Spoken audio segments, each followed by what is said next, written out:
Que bom ter você comigo em mais uma edição do JA. Vamos falar sobre saúde, segurança, comunidade, esporte. Confira os destaques. Preso suspeito de homicídios e de liderar tráfico de drogas em Betim. Pichador é preso mais de 20 vezes pelo mesmo crime. 2 professores de escola pública são agredidos. E ainda, Igreja da Pampulha será reaberta amanhã.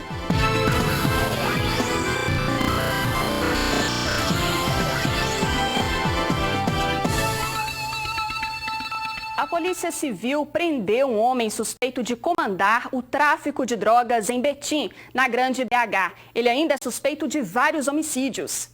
Foragido da justiça há 6 meses, Beltsassar Soares Estevam, de 26 anos, foi preso em um condomínio de luxo em Felixlândia, cidade que fica a quase 200 quilômetros de distância de Betim. Segundo a polícia, Belt, como é conhecido, era o principal traficante da Vila Benji, na cidade da região metropolitana. De acordo com as investigações, ele comandava também o tráfico de drogas em outros bairros de Betim e até em Belo Horizonte. A primeira morte que teria sido cometida por Beltsassar aqui na cidade de Betim teria sido em agosto de 2017, a última em maio desse ano. Ainda de acordo com informações da polícia, o grupo comandado por ele é responsável por pelo menos 12 homicídios, sendo que 8 ele teria participado diretamente. Em uma das ocasiões foi morta uma pessoa inocente porque estava junto com um dos alvos. E esse alvo apenas foi alvejado, mas não morreu. Em outra ocasião também um motorista de um Uber que transportava um cliente que estava transportando drogas sem o conhecimento do motorista, né? Também foi alvejado por disparo de arma de fogo. Infelizmente também, o nome dela é Mônica, ela tinha um bar na região do bairro Teresópolis, e por não aceitar o tráfico de drogas no seu bar, né, e nas proximidades do bar, ela foi morta pelo Beltsassar, sua quadrilha, né? Estava grávida, inclusive, né? Tô ciente, não. Não? Você não tá sabendo de nada? Nada. Segundo a polícia, o homem começou no mundo do crime aos 13 anos. Matou rivais para crescer no grupo. E agora nós esperamos que a carreira criminosa dele esteja encerrada aqui em Betim. 2 pichadores se aventuraram amarrados em cordas para pichar um prédio de 30 andares no centro da capital. A dupla só não esperava que a polícia fosse aparecer para acabar com a escrita.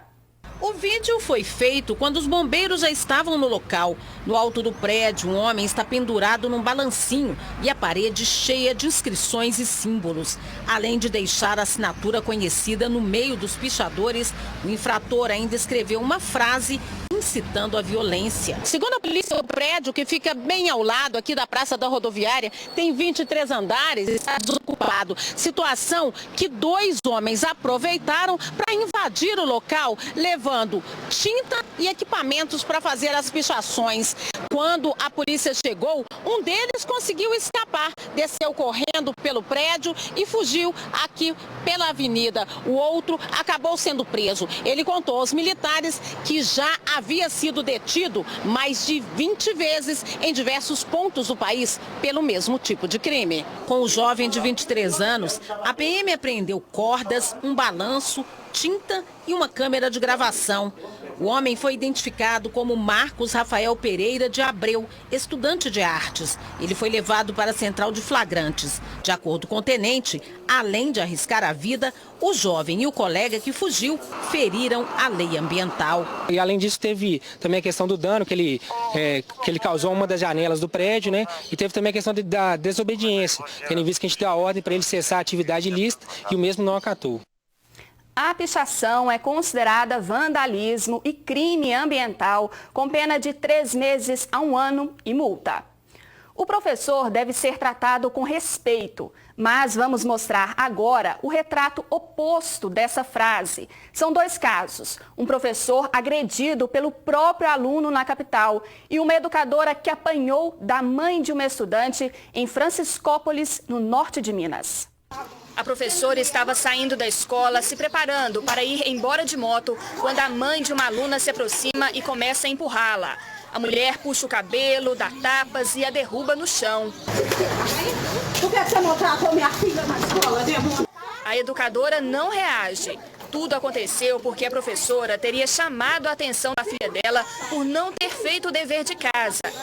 Já em Belo Horizonte, este professor de 65 anos foi agredido por um aluno de 12 em sala de aula na Escola Estadual Marlene Pereira Rancante, no bairro Alípio de Melo. Faltavam 15 minutos para o encerramento da aula, estava explicando um assunto aos alunos no quadro e esse rapaz, esse jovem, estava sentado próximo da saída da sala, ele pôs a mochila nas costas e começou a circular dentro de sala. Pedi a ele que se sentasse. E ato contínuo, quando eu me virei para o quadro para continuar a explicar para os alunos, ele se valeu de uma caixa plástica que fica em sala e arremessou essa caixa, bateu essa caixa na minha cabeça. Segundo os meus alunos, foram 2 vezes. O professor chegou a ser levado para o hospital. É uma vida inteira, né?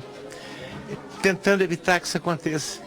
Porque eu repudio a violência em qualquer sentido. Não só esse aluno, como nenhum outro aluno da escola, nunca teve esse tipo de atitude. Nós estamos fazendo escuta do grupo de professores, teremos também rodas de conversa com todos os estudantes da escola, com os pais, então toda a comunidade escolar vai repensar, ressignificar este fato, né, negativo que aconteceu ontem, no sentido da construção de um projeto, de um plano de convivência para esta escola, que pacifique e harmonize as relações.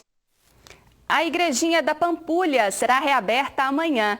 Ícone do conjunto moderno, reconhecido como Patrimônio da Humanidade, o local estava em obras há 1 ano e meio. E agora haverá reforço na segurança. Mas não custa dizer, cabe a nós a preservação diária de um bem tão valioso. Do lado de fora, nem sinal das pichações que ofuscavam a beleza de um dos principais marcos da arquitetura moderna no Brasil. A Igreja de São Francisco de Assis, projetada por Oscar Niemeyer, foi totalmente revitalizada. Ganhou pintura, telhas e calhas novas. Passou por um processo de impermeabilização e recuperação das peças que estavam danificadas. Lá dentro, o forro da nave e o piso foram substituídos. Os revestimentos também passaram por processo de revitalização e as instalações elétricas foram trocadas. Os recursos aplicados na revitalização vieram do governo federal por meio do IPHAN, Instituto do Patrimônio Histórico e Artístico Nacional. A igrejinha, que é considerada Patrimônio Histórico e Artístico Nacional desde 1947, foi fechada em julho do ano passado para obras de revitalização. Foram investidos aqui cerca de R$1 milhão. As obras foram executadas pela Prefeitura e pelo Centro de Conservação e Restauração de Bens Culturais da UFMG. A restauração de 2005, ela corrigiu o principal problema, que era o desprendimento das pastilhas. Mas ela deixou talvez algumas sequelas, que dessa vez foram corrigidas. Essas sequelas foram as infiltrações e eu imagino que agora foram corrigidas. A recuperação do patrimônio histórico ainda incluiu os jardins no entorno da igreja. Quase todas as espécies foram recuperadas. O prefeito Alexandre Calil foi ver de perto o resultado das obras. Ele destacou a importância do trabalho realizado. Calil também falou sobre o risco de novas pichações. Disse que a responsabilidade de cuidar para que isso não aconteça é da Guarda Municipal. Primeiro estão instaladas novas câmeras direto no copo, que não adianta. Mas nós vamos fazer um sistema que já está combinado previamente com a Guarda Municipal, porque, por incrível que pareça, quando houve aquela pichação, eu acho que um guarda já sai para tomar café. Quer dizer, a Polícia Militar faz o que pode. Então está faltando, sim, educação e a população, que é a maioria que é educada, nos ajudar. Isso é que está faltando. E ainda hoje você vai saber mais detalhes sobre a Igrejinha da Pampulha. É o Bate-Papo JA com o padre Wellington Lopes. Não perca, é daqui a pouquinho. E o Brasil deve registrar neste ano 59 mil casos de câncer de mama, segundo o Instituto Nacional de Câncer. Outubro é o mês dedicado à conscientização e prevenção da doença. E várias ações são promovidas para alertar as mulheres sobre a importância dos exames. Dentre as atividades do lançamento da campanha, algumas pacientes oncológicas foram maquiadas e participaram de uma sessão fotográfica. As imagens serão expostas a partir do dia 7 de outubro em diversos pontos de Divinópolis. Estou adorando, né? Ser maquiada, sendo tratada como uma princesa, como toda mulher merece. Ótimo. O Outubro Rosa é celebrado em todo o mundo e foi criado nos anos 90 nos Estados Unidos com o lançamento desse laço cor-de-rosa, que é o símbolo da campanha. O mês é uma data para reforçar a importância da prevenção e do cuidado com a saúde. É uma doença que tira a mulher, né, da sua fase mais produtiva, do convívio com a família, do seu trabalho, para ficar exclusivamente em tratamento. Ainda é o câncer que mais mata as mulheres no mundo inteiro. Então, o Outubro Rosa ele existe para chamar a atenção, para que as mulheres venham se cuidar, venham fazer o autoexame, venham também fazer os exames de rotina, principalmente a mamografia. Há um ano, Jussara descobriu que estava com câncer depois de fazer uma mamografia. Eu tenho que falar para fazer o autoexame mesmo, porque eu não fiz por alguns anos. Quando eu fiz, eu descobri que já estava no estágio mais avançado e é onde eu perdi o seio todo. Se eu tivesse feito com antecedência, o tratamento seria mais leve. Os homens também devem ficar atentos. Como a doença é rara nos homens, não existe assim uma campanha, nem um programa de screening, né, de rastreamento. Como a mama dos homens é menor, se essa alteração acontecer, ele tem a possibilidade de perceber mais rápido. Agora um lembrete, hein? Tempo seco é tempo de beber muita água. E para amanhã tem mais calor, mas é bom já deixar o guarda-chuva assim no jeito, porque em algumas regiões pode chover. Hora da previsão do tempo.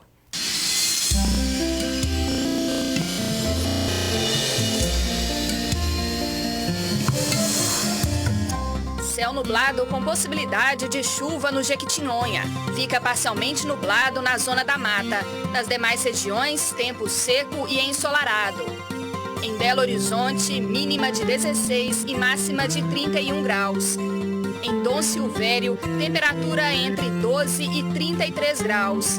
Em Janaúba, mínima de 17 e máxima de 38. Em Perdões, termômetros entre 15 e 36 graus.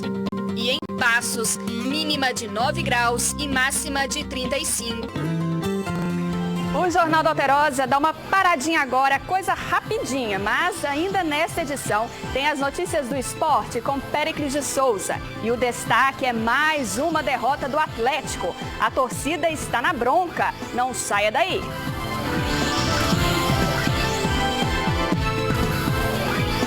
De volta, daqui a pouco tem as notícias do esporte. Agora vamos ver que as queimadas têm tirado o sono de muita gente nesta época de tempo seco. Lembrando que queimada é crime e pode prejudicar todos nós. Quem trabalha para evitar queimadas sabe que essa época do ano as atenções precisam ser redobradas. Até meados de novembro iniciou-se a tarefa prévia incêndio, que é o quê?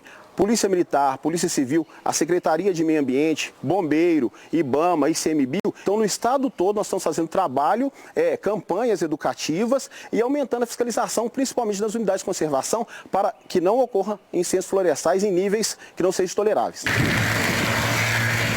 Quando o fogo começa, é difícil controlar as chamas. E além de destruir a natureza, pode atingir a fiação elétrica. Isso é um problema, porque quando o fogo chega sob a faixa de servidão, né, chega sob as linhas de transmissão ou de distribuição, isso causa rompimento dos cabos, comprometimento dos postes, e o rompimento dos cabos pode aumentar ainda mais o foco de incêndio, porque pode provocar incêndio em outras áreas. Mesmo sendo um crime de difícil identificação, a Polícia Militar de Meio Ambiente trabalha muito para prevenir e também localizar e prender quem provoca incêndio. E o crime ambiental não é só na zona rural em grandes vegetações. Colocar fogo em um lote, por exemplo, nos centros urbanos é crime, passível de multa e até prisão. Então vamos dar um exemplo, a pessoa coloca o fogo no interior do lote, achando que é uma prática comum que hoje ocorre. Esse fogo alastra para uma outra residência, cria-se ali um incêndio, perde o controle, isso aí é um crime. Então, a pena de 1 a 6 anos.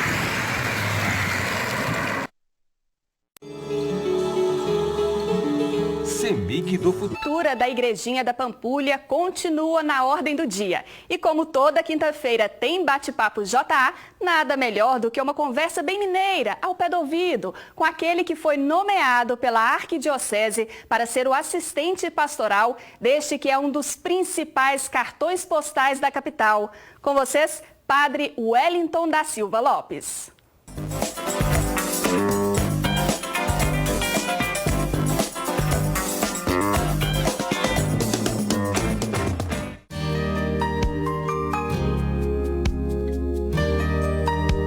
momento de muita alegria assim, para a comunidade belo-horizontina em particular, mas de todos os mineiros, os brasileiros, e também alcança o mundo pelo fato de ser um patrimônio da humanidade.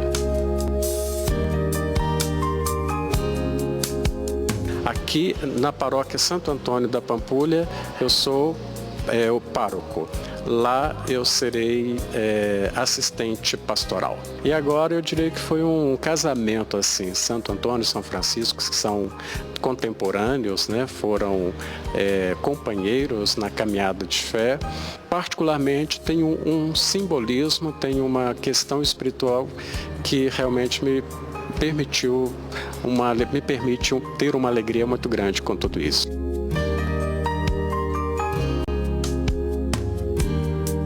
Já definimos, pelo menos para agora, até o final do ano, uma missa todos os domingos às 10h30 da manhã. Os casamentos e batizados, provavelmente, mas principalmente os casamentos, já está definido que a gente vai abrir a agenda a partir de janeiro de 2020. Amanhã, dia 4, que é o dia de São Francisco de Assis, a partir das 9h30 da manhã começam os eventos, haverá uma celebração da palavra, presidida pelo arcebispo de Belo Horizonte, Dom Valmor, e à noite haverá a bênção dos animais, que é uma tradição também em paróquias de São Francisco, sobretudo no dia de São Francisco, todos convidados para todos os momentos. Chegou a vez dele, o cara que trabalha para o esporte, ou seria por esporte, Péricles? Essa foi boa, gostei, hein? Eu trabalho por esporte. Só falta ser verdade, né? Mas tem esporte na área e tem Atlético perdendo mais uma, você acredita? Olha só, o Galo recebeu o Vasco do Independência em jogo adiado da 21ª rodada. Olha só o susto do goleiro aí, meu Deus do céu, hein? E a torcida ficou revoltadíssima. Primeiro, porque o time, mais uma vez, jogou mal. Depois começou vencendo com um gol de Otero, que você está vendo de cabeça, ó. Mas permitiu a virada dos cariocas em 2 falhas do lateral Patrick. E foi uma noite para esquecer.